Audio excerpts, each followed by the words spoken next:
Good evening, everyone. This is Alfreda Love of the Alfreda Love Show. And today we have a very special guest from New York, and her name is Miss Cherie Stallings. Now, Miss Cherie Stallings has this great organization entitled She Soars. She laughs, she plays, she thrives, she soars. With this particular organization, this is an empowerment for women all over the world. And today I am so excited to have Miss Cherie introduce herself, her company, and talk a little bit about money, because money is not everything, but money drives the new economy. So I want to give her the floor, and then I will come back with the questions. Miss Cherie. Thank you so much, Afrida. Thank you so much for this time. Thank you so much for this space. Just to give you just a little bird's eye view, high level overview of who I am. Well, my name is Sharia Stallings, and I am the managing director and founder of She Soars LLC, and it's a transformational and leadership organization for professional women where we really take a look at blind spots. We look to identify blind spots that create barriers to a woman's success. And this can be when she's either launching her own business, putting out, developing a new project, an idea. We take a deeper dive to look at those barriers, those hindrances, those stumbling blocks that get in the way of her being everything um, that she should be, which basically the results at the end of the day is that they end up creating additional revenue streams. They will be competitive in this market, and there's a level of transparency that that kind of like drives us, in terms of when we go through this journey. And so I'm happy to say that right now we have trained over 1,500 entrepreneurs. I manage a portfolio of over $400 million. And besides She Soars LLC, our philanthropic arm is Castor Pearls, where because it's all about giving back, right? It's all about giving back, where we raise awareness for women who are pregnant with cancer. And we also honor and recognize caregivers and cancer survivors. And lastly, and then I'll stop right there, with women who have gone through the program, there have been different like principals and social workers that have come back to me and asked, could we scale down our curriculum? And we started doing programs called SSAY, which is She Soars Above Youth. Wow. And we go into schools, we have worked with group homes, and the vision and the mission for the SAY program is to be intentional about the choices you make and intentional about the relationships that you build. And we find that we're working with young people, and when they master that, it translates from their friendships and relationships that they create in school. It moves on to college, all the way to their business relationships and even their partners. And in terms of how they engage and work with others, which is going to be great with the topic that we're talking about today. So thank you. Thank you again, Afrida, for this space. All right. So let me ask you this question, because we're speaking about money today. That's our new topic in this new economy. What could possibly take the place of money in this new economy? Can we even imagine that? Yes. So what's interesting, Alfreda, when we hear economy, we think money, we think funds, we think about capital. However, there is something that's even more important than money. That's the premise, that's actually the premise and the prerequisite to us being able to develop and achieve a level of financial success. And when we recognize that we live in a relational economy, we will learn that that is it, that relationships are the new economy. And we have to understand the principles of relationships. We have to understand that we are all relational beings. And when we really understand that principle, we will not miss windows of opportunity that comes before us. Frida, I don't know if you ever heard the term. It's so old that a person anybody that you want to meet, or a level of success that you want to obtain to, the person that can get you through that door or provide you that opportunity is 6 degrees of separation, meaning that they're only like 6 persons away from you in your social circle. And what I am proposing and putting out there right now in this relational economy, because of the internet, has made the world so much smaller. I really believe that we're no longer 6 degrees of separation. We're not divided by 6 degrees. The person that we need to meet, or you may need to get to know, to network with, or to connect with, is probably only 2 degrees of separation. And you probably know them already, or meaning that someone within your circle is connected to the person that you need to get to that next level. So to make a long story short, it's not about the money. Right. That's going to guarantee your success. Is all about the relationship. We are truly living in a relational economy. Wow. And I think that's amazing that you said that, because all of your networks, you said you reached many thousands of individuals. And with that network, you're able to build your company, you're able to empower other people. That's good. And guess what? We actually end up empowering each other. That's right. It's just as rewarding for me as it is for them, any person that I encounter.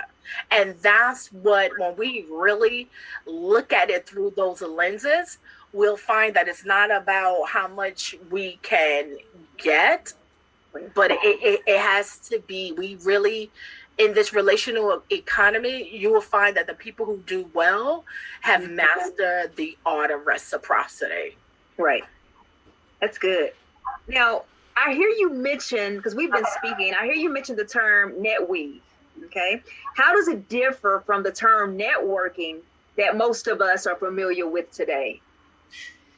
Yes, excellent question. So usually when you hear the word networking, right, when somebody is launching their business, or they're looking to climb the corporate ladder and do well in their either business or professionally or personally, you hear that word, you got to network. You have to get yourself out there. And usually, and I don't know if this has been your experience, Alfreda, is that when you go to let's say a networking event, right? Most people, my experience that I have counted, they'll get their business cards, or they have, they got their phone, they're going to connect and airdrop their information, but they go into this room, and they go into this space, they go to this event trying to figure out how many people can they connect with, that they can share their contact information with, they can share their business cards with. How many people can I get to purchase my product, or, purchase my services, or who can be a client for me? It's about how much can I get. Right. And what I'm proposing is something different. I'm saying net weave your network. And any group that I'm working with, when I'm working with my clients, I offer them something totally new, and it may be foreign to them. I said, when you go to the next networking event, I want you to go there, connect with as many people as possible, but go there with the intentions and helping someone else push their dreams, their visions, their project further. Meaning that when you introduce yourself, when you're not even introducing other than your name, I may walk in and say, hey, Alfreda, what brings you here today? Tell me a little bit about what you're doing, what you're working on. What is your vision? What is your goal? And at the end of that conversation, if I can help you, I will then say, hey, let's have lunch. Let's go out, have tea. Let's have a coffee. And I will offer support in how I can help push your agenda along. And if I cannot, I will see if there's somebody in my circle that I connect you to. But here is the key. I tell them, you cannot say anything about yourself, your products, or your services if they do not ask. Right. Because you get to see what's interesting. People like to talk about themselves, but after you've done giving of yourself in that way to someone, if they don't ask you about yourself, then they're not interested. Exactly. But still, go there, give it of yourself with no strings attached. And if you can help that person, help them and then move on. And you will find that when I go in with that mentality, it takes the pressure off, because I'm going there looking to truly connect with everyone that I encounter. And I'm going in there to really offer my services and myself to see how I can be a part of fulfilling someone else's dreams.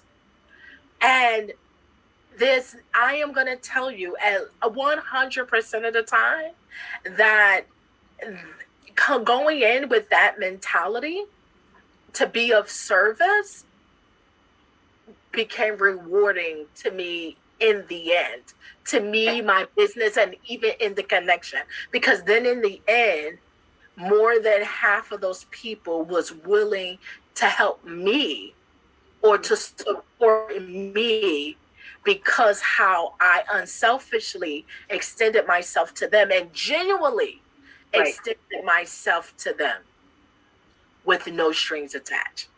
And net weave, yes. Yes, I love that term, because many times I've been to many different conferences or places where people call it networking. And so what people do, how many people can I get to take my cards? I feel important, and you never connect with them. But I like what you said. Tell me what you do. You're not being selfish. You have your business, and so when we intertwine and interconnect, we speak about each other's business, whether, instead of I come up to you, well, this is what I do. You don't approach a person like that. What is your purpose? It's purpose driven. Okay. And also saying that I want to hear and I'm concerned and I want to know what you do. So it's not selfish. Yeah. It was right away. Yeah. I have at networking events, Alfreda, where someone is asking me about myself. And then at the same time, I can see their eyes while I'm speaking, their eyes scanning the room to see, wow, that person looks important. I want to talk to them afterwards. Or what am I doing next? Which means that they're not even present. That's one. And then the second thing I have found that and this is not everyone, found like they're listening to me, but only at the level to see do I fit their agenda. And do I fit their agenda or their profile, or what to further them. And I can sift through that right away. And that conversation usually don't last more than 1 to 2 minutes, because then I find myself excusing myself to look for someone or to genuinely connect with somebody else. Right. And I like that term. I like that term too, genuine, because just, trying to be connected to someone just because you want what they have or you feel that they're important. Everyone's important. Everyone matters. And so the connection comes, can I be of service to you? How can we help each other to help others, instead of what can you do for me in my business? Right. Correct. I like that. It all boils down to I matter. Yeah. Matter. You're right. And when I'm having a conversation with someone, it's very important that I get the feeling and that I know that you are interested in me, Sharia, and not just what Sharia can do for you. Right. So in other words, that you don't want me, you only want what I have, or you want the opportunity on a platform that I can provide you with. People do that all the way. Right. I want that I matter. I want you to know that you matter. Right. Not what's in your hand, in your pocket, or who's in your social network. So we understand this is a relational economy. And if we don't the art or really and truly being interested in people and those is going to show up. It's going to show up in the end. You're right. And I like that. And that's why I like your company. I was researching and studying it. It's not a selfish company. It's not like, because you've been over millions of dollars with your company. But we connect because we empower other people. That's good. Yep. Speaking of connection, so what is Connect 4 and why is it so important to the new economy? I think about the game Connect 4. And that's exactly it. That's exactly when I thought about it. Honestly, when I came up with the idea, it was because of the game. And I played this game so many times when I was a young girl. However, when I thought about this and when I teach this workshop, even in my circle, in my group, I tend to think about Connect 4, right? There's 4, you have to get 4 checkers. You win by either getting these checkers horizontally 4 in a row, up vertically, down, down, or either diagonally 4 across. So when it comes to this relational economy, I tell the people within the group, take out a sheet of paper. And you should develop and have relationship with colleagues that you can call across. So let's start horizontal, which is 4 across. These should be peers, your colleagues, industry allies, people that may do the same thing that you do, partners, and those who share the same interests. You should be able to have a certain number of people horizontally on that same level that you can connect with, through ideas with, when it comes to your business, when it comes to really growing and developing yourself both personally and professionally. And then think of 4 up.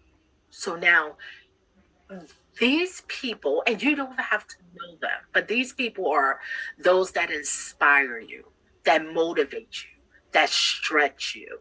So, Alfreda, these can be coaches, mentors, and those who have reached a level of success that you're trying to get to attain to. Now, the 4 down is our commitment to giving back and paying it forward. Because it's not just us getting ahead or growing and getting to our next.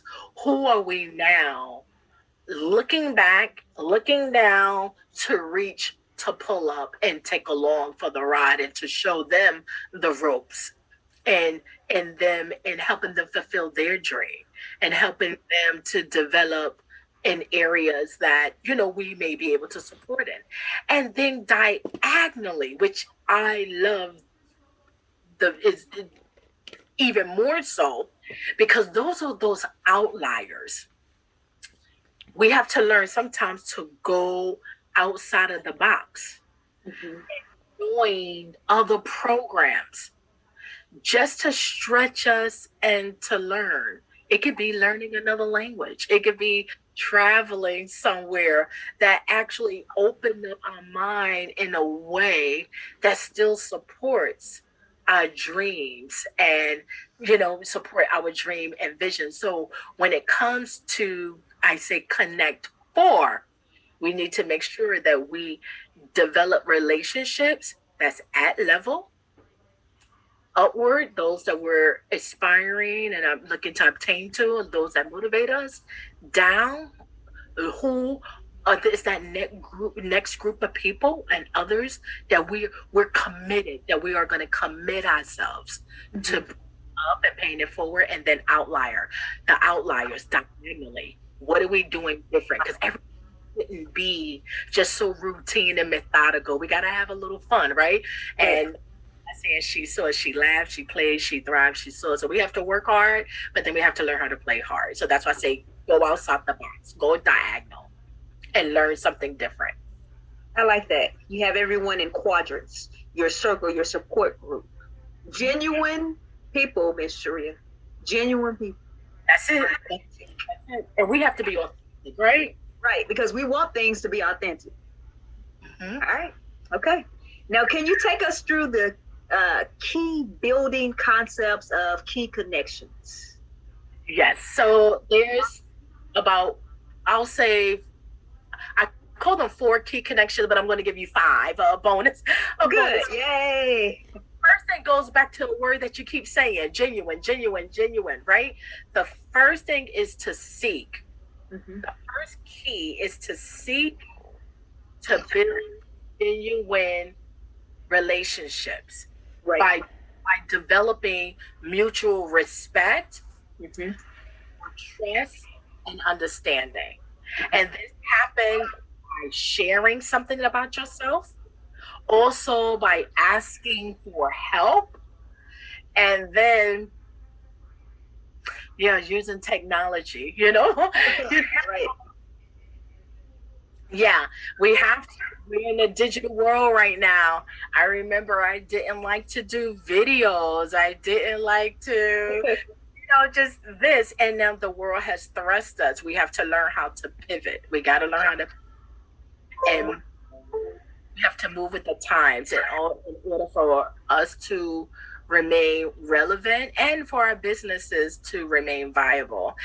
The second key connection is to look beyond perception and to truth, because perception is not always reality. And all the social, right? Everyone looks all like I'm having a fantastic time, but look, truth. We cannot judge a book by its cover, and we